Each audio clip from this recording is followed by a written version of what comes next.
How does a person get diagnosed with autism? I'll focus on the criteria given in the DSM-5-TR. This first dimension is social communication impairment.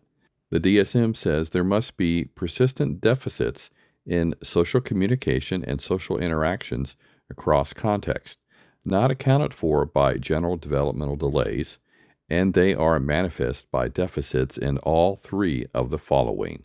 First, social emotional reciprocity. Second, nonverbal communicative behaviors used for social interaction. Thirdly, developing, maintaining, and understanding relationships.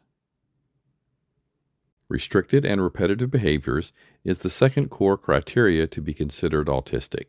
Restricted repetitive patterns of behavior, interest, or activities in this second criteria are manifest by at least two of the following four. 1. Stereotyped or repetitive speech, motor movements, or use of objects or speech. 2.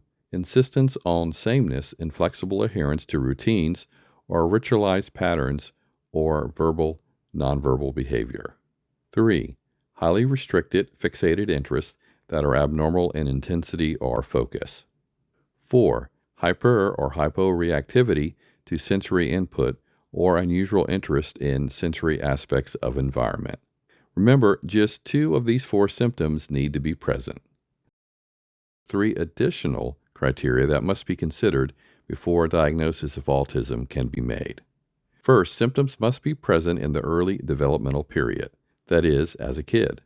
Second, symptoms must cause clinically significant impairment in social, occupational, or other important areas of current functioning. Then finally, these disturbances are not better explained by intellectual disability, that is, intellectual developmental disorder, aka IDD, or global developmental delay, even though it is possible to be diagnosed with IDD and autism.